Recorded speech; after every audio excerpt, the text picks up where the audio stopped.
Hey everyone, this is Adam Elenbaas from Nightlight Astrology. Happy Monday, everybody. Today we're going to take a look at all of the major astrological transits for the week ahead. That is today, the 28th through August 3rd, Sunday. There are not so many transits this week, but a few big ones that we're definitely going to explore in preview today and then in greater depth as the week goes on. Venus is moving into Cancer this week and making immediate squares to the Saturn-Neptune conjunction in Aries. Mercury is also Cazimi in its retrograde cycle, moving through the heart of the sun in Leo. Those are our major transits of the week that we will be taking a look at. I will do some brief horoscopes for the fixed signs, given that Mercury Cazimi. And then I'll also tell you what's on my altar this week after we preview the transits. So that's our agenda. As always, before we get into it, remember to like and subscribe. It is my goal within a year from right now to cross the 100,000 subscriber mark on this channel. I feel like that's a reasonable goal for ourselves in the next year. It does mean that we need like 16 to 17,000 subscribers in a year. I feel like we can get there, though, with a big push of support. If you listen regularly and you're not yet subscribed, consider supporting us. Give us that thumbs up every day. We really appreciate it. You can find transcripts of any of these daily talks on the website, nightlightastrology.com. I'm going to take you over there. I am very excited to announce that we will be hosting our first ever astrology retreat and immersive training program in Mexico next June of 2026. The details for that live training immersion retreat will be hosted on the event page, and under the courses page, we're going to have it listed as our fourth year course. Really exciting. Anyone can take that program. You don't have to have gone through any of our other programs, and yet it is meant to complement all of our other programs. I'll be telling you more about that retreat. It's going to be a beautiful location in Mexico, a week of diving deep into divinatory astrology and experiential immersion that we've designed. I'm really excited about it. It'll be on the events page next week, and then it'll go on sale about the middle of August. There'll be an early bird rate for a couple of months. We hope that we'll be able to this is our first ever in-person retreat, dating all the way back to 2014. I hosted a retreat for about a week at that point in time, and it's been a while, but we had kids. So now it's time to have a retreat again. I'm really excited. I'll tell you more about it next week. In the meantime, go to the events page, click on live talks, and you will see that for August on the 14th, my next monthly webinar is on the 7th house, the place of love and the setting sun. If you want to learn more about the house of marriage and exactly why this house carries the meanings that it does in relation to love, sex, pleasure, intimacy, desire, the karma of marriage and relationships, check that talk out. You'll learn a lot more about the 7th house in your own chart. If you can't attend live, of course, you get the recording afterwards. So hope to see some of you there. All right. On that note, let's turn our attention to the real-time clock and take a look at what this week has to offer. So today we start the week on the 28th. It's a little quiet today. There's a nice Moon-Mars conjunction that if you could rile you up and maybe get you cleaning something in a frenzy with the Moon and Mars in Virgo. No, I'm kidding. There's not a lot happening at the start of the week in terms of major astrological events. It's not until Wednesday, the 30th, that we get Venus moving into the sign of Cancer. Let me take this forward just a touch, and you'll see that she enters Cancer pretty late Wednesday night, depending on your time zone. This might even be early on Thursday. And if you're not in the United States, check your ephemeris, but later this week, Venus enters Cancer. Now, as soon as she does, she is going to be in an immediate square with Saturn and Neptune in the sign of Aries. Saturn's in the superior position, sort of asserting its dominance from that superior position in its fall and retrograde conjoined with Saturn. That's a little heavy. We're going to talk about what that means and what to watch for at length this week. That'll be one of our main focuses of this week's content on the channel. And I'll come back and say more about this in a minute, but those squares from Venus to Saturn and Neptune both take place on August 1st.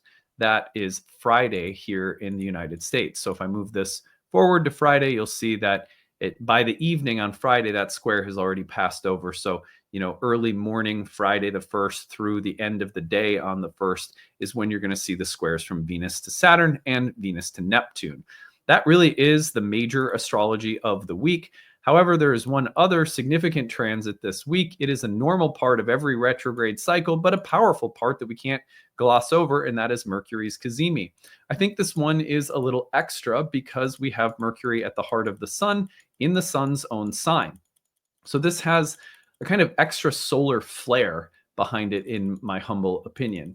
Now, that exact retrograde, if we bring it forward just a little bit, you're going to see that the exact retrograde is Thursday, July 31st, and it's about 6:30, 6:45 p.m. Central Time that I have it marked on my calendar. That's going to look different depending on East or West Coast of the United States. But again, if you're in another time zone or another country, just know that it comes through on the 31st here in the US in the evening. So you can kind of check your own software program or your own ephemeris if you're, some people are coming from like Australia or, it's like totally a different part of the world.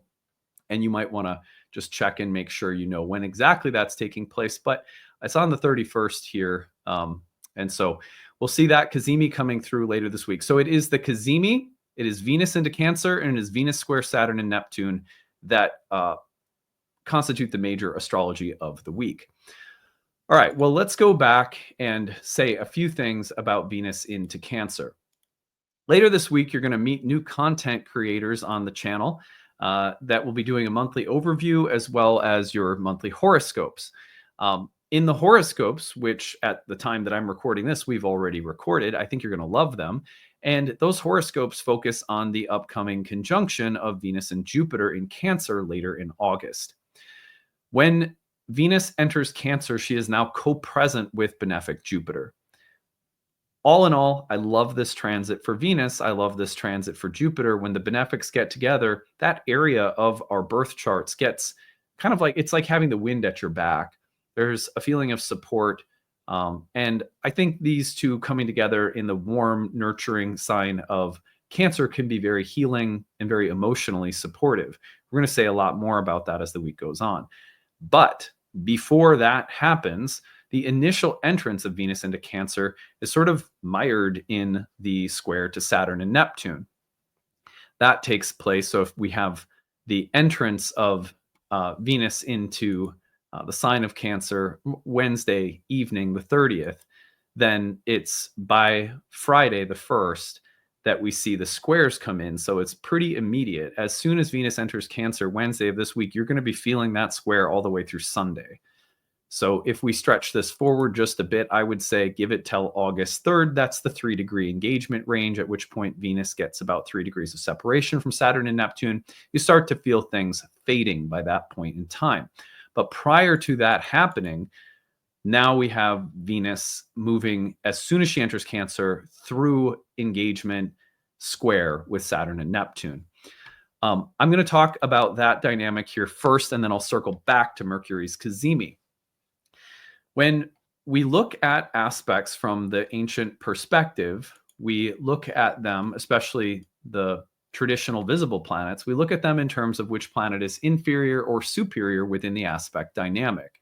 In this case, because the aspect is coming off from Saturn's right-hand side, you can imagine if you're Saturn that you're standing and looking into the chart facing forward, and that ray, that beam that's heading to the square with Venus is coming off Saturn's right-hand side. That puts Saturn into what we call the superior position. So you got a fallen retrograde Saturn conjoined with Neptune that's effectively in a powerful position over Venus. That means that Saturn and Neptune will sort of burden Venus with something, or may create a bit of a pressure or place a pressure on Venus. That's really different than if Venus is in the superior position in a similar dynamic where her nature is a little bit more dominant within the exchange. So all of this is just to say that that conjunction between Saturn and Neptune, which is less than half a degree from perfect, is placing a lot of pressure on Venus as she initially enters the sign of Cancer. What might that look like? I would say that one of the things that Saturn and Neptune bring together is disillusionment. Disillusionment can look and feel like a lot of different things. It might feel like disappointment. It might feel like seeing something for what it is rather than getting lost in illusions. Or if there's been deception or a lack of boundaries or unclear thinking. You may suddenly realize that there are limits or blocks or certain kinds of unrealistic expectations that need to be removed, or that need to be, if there's boundaries that need to be established, then you'll feel the pressure of needing to establish them. If there are truths that need to be spoken, you may feel the pressure to speak those truths rather than avoid them or pretend like they're not there. If there are illusions or deceptions that have been present, Venus may suddenly feel the burden of having to come to terms with reality, come to grips with things.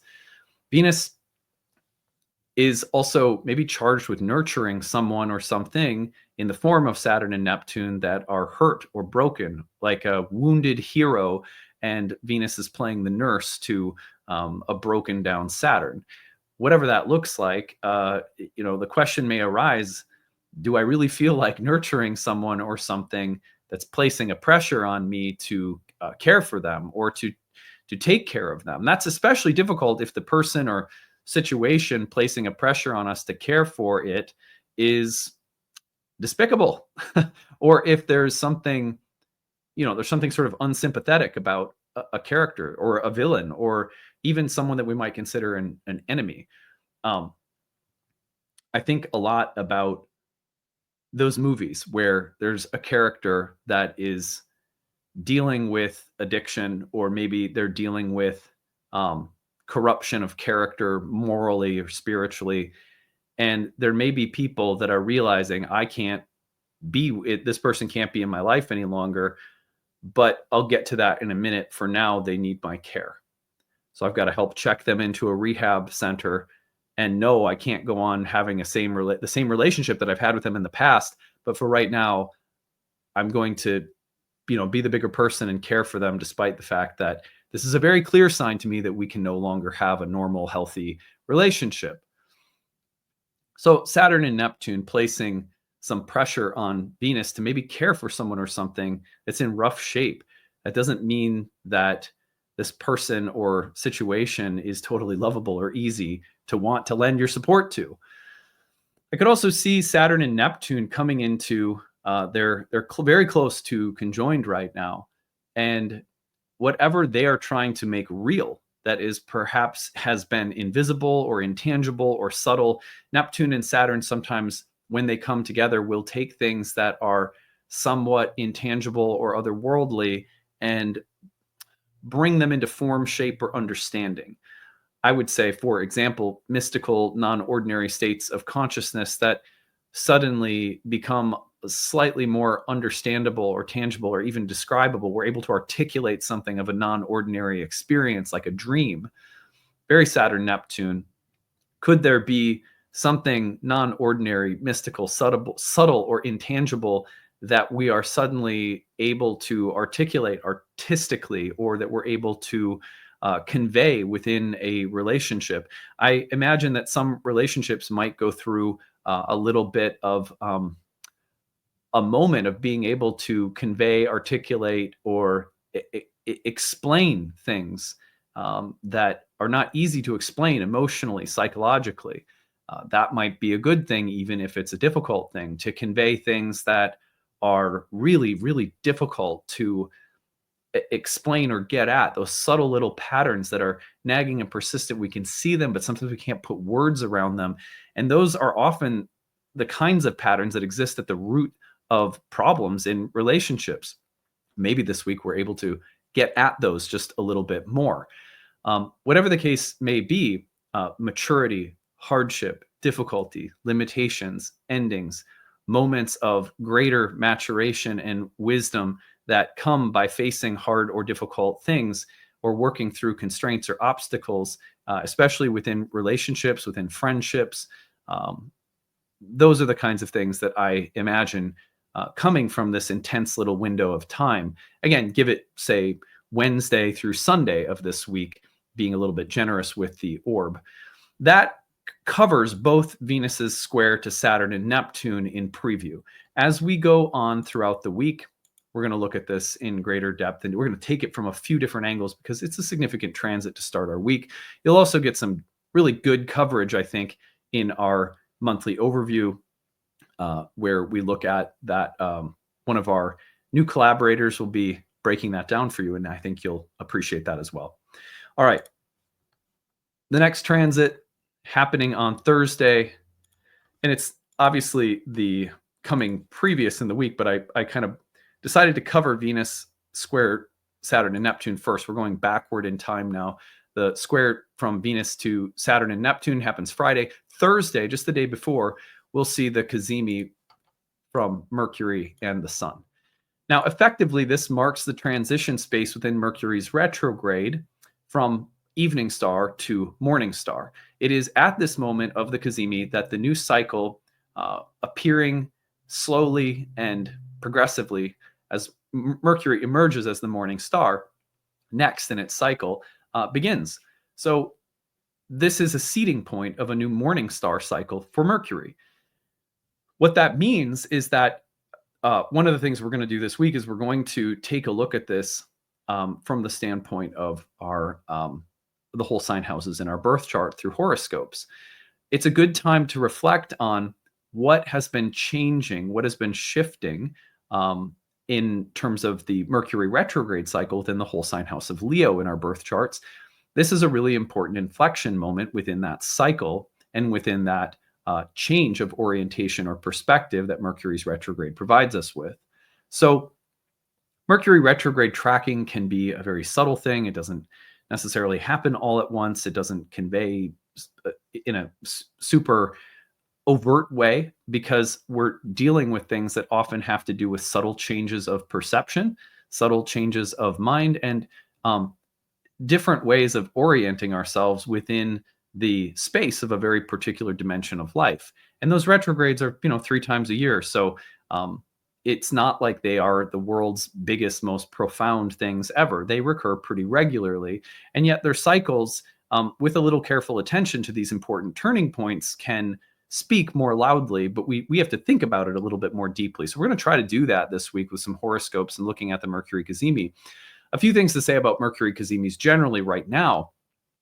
Mercury at the heart of the sun can, one of the things that it can do is it can provide us with a powerful moment of illumination or understanding, a moment of inspiration, a moment of being able to see something clearly or articulate or say something more effectively, or even to convey or say something that's been inside and as of yet hasn't found a way out, but now suddenly we have a channel, a means by which to speak or say or articulate something that we've been holding inside. I wouldn't be surprised if this has a lot to do with the heart and the sense of authenticity that Leo is so regularly connected with by virtue of being the sign of the sun.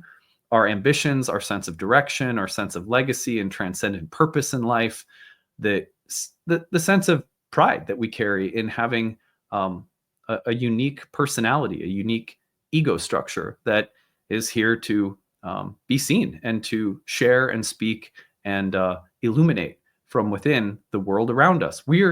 In a sense, we are like little lanterns that are helping bring light to other people just by virtue of being ourselves. But there are questions that come up pretty regularly for us about what it means to be ourselves. Am I being myself? We talked a lot about that with the kind of general coverage that we've given to Mercury retrograde in the sign of Leo. The moment where Mercury crosses through the heart of the sun can be a really clarifying moment for what we need to bring forth or bring out of us. Or what has changed or shifted in our perception or our sense of self that is ready to now be spoken or seen or articulated visibly. What I liken that to in, let's say, a creative process is, I'm thinking and meditating on, let's say, a chapter in my book. A Mercury retrograde takes place and I start rethinking the ideas that I've had about where I want to go with a portion of the book or a chapter of the book or something like that. The Cazimi will often really clarify the direction. And then I notice over the next couple of weeks as Mercury emerges as the morning star that I'm suddenly able to actually write that next section of the book. I've noticed this in a few Mercury retrograde cycles since I've been writing my new book. It's been like that a few times. So worth mentioning that there's some carryover in creative processes. There's a kind of alchemy that we can follow in a creative process that often tracks along Mercury's retrograde phases.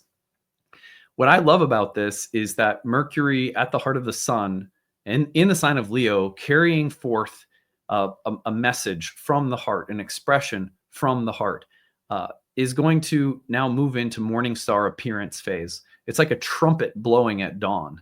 There's something almost like a proclamation of the heart, of the soul, of our creative essence. There's, what's that song? My girls love this song. I think it's called Roar or something. It's like a Katy Perry song. I don't know. Anyway, there's something like a roar that wants to come out of us in the weeks ahead from this Cazimi forward as Mercury appears at dawn as the morning star, just heralding an announcement. Now look at me. Now here I have something to say that has come forth from the process of the retrogradation.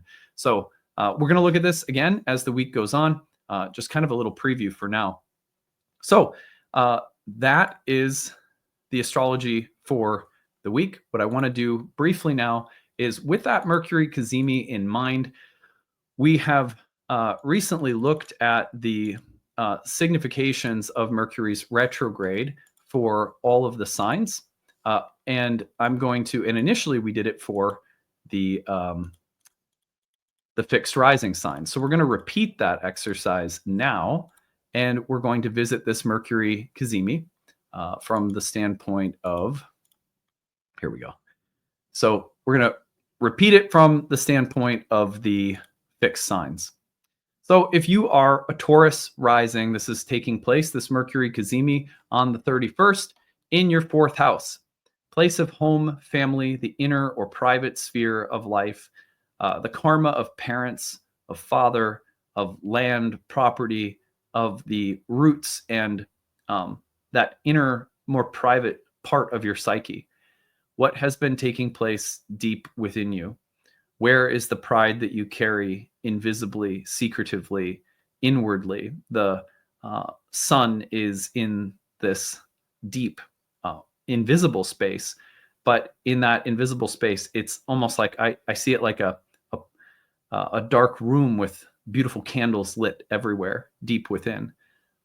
What has the process of transformation been like for you over these couple of weeks now, and how is that process reaching an alchemical turning point with respect to things like home, family, roots, the inner or private sphere? Let's move this forward to Leo rising.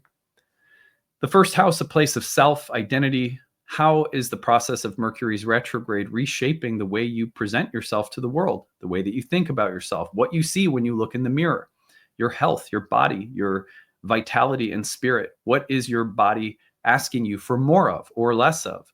How are you being asked to think differently about yourself, or how are you reflecting upon who you are, and what is most essential or authentic to your very being?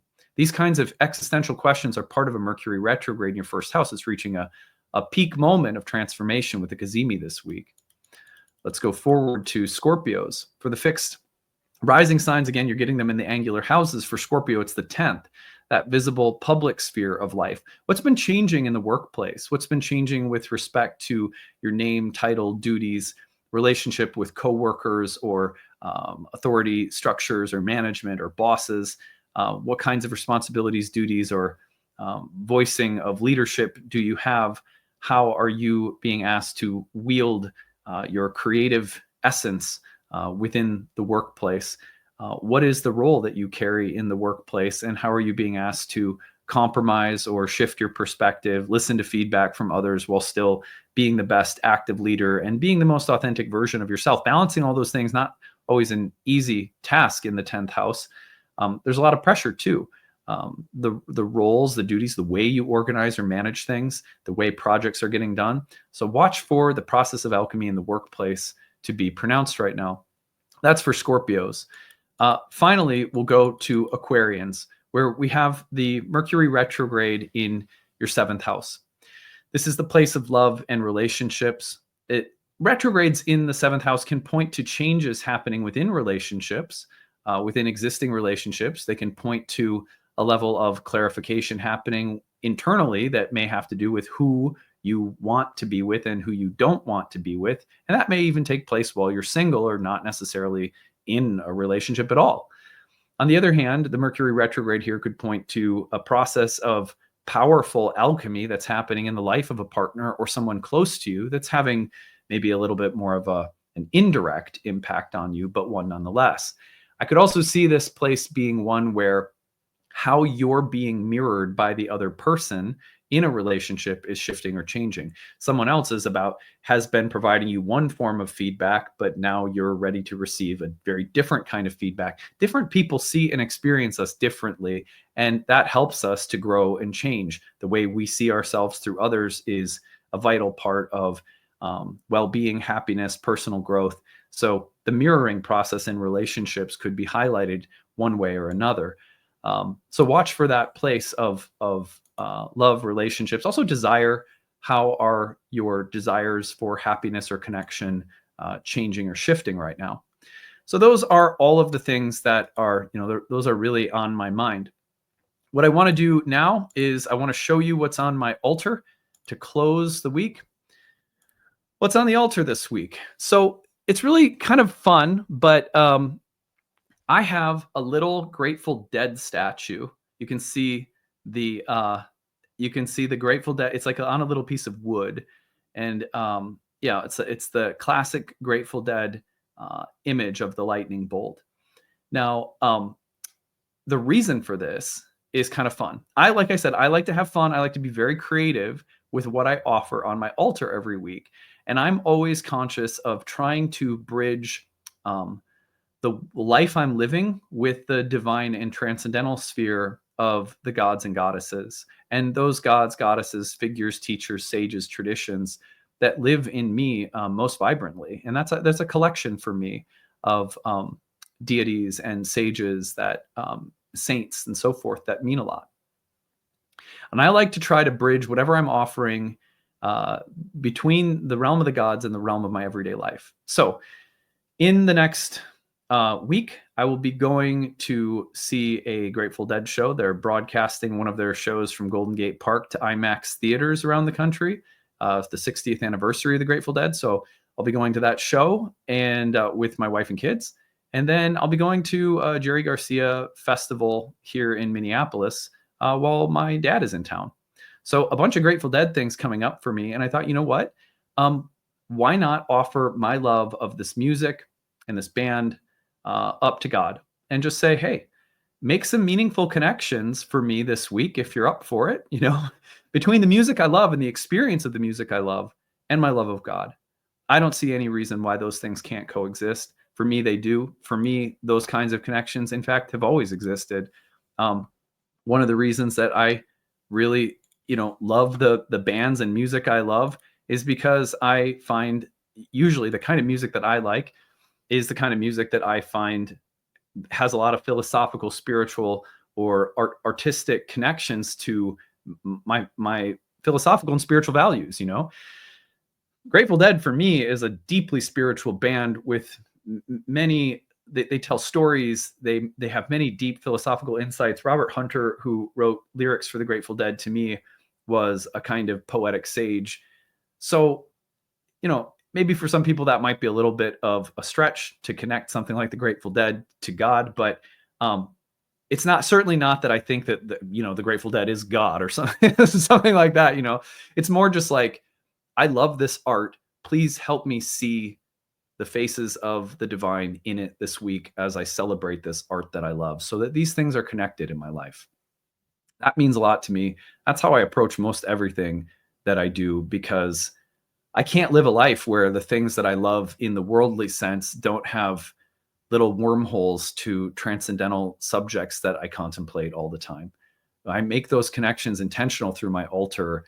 They really bless my life, and there's nothing that ends up feeling separate from my spiritual side.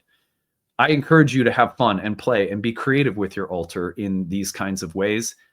If that doesn't resonate, no big deal. I don't want people to feel like any of my altar shares are prescriptions. They're just ideas to have more intentional spiritual bridges from. So anyway, I'll leave it there. I hope you're having a great day, a good start to your week. Lots more content to come this week. I hope you're having a good one. We'll see you again soon. Bye.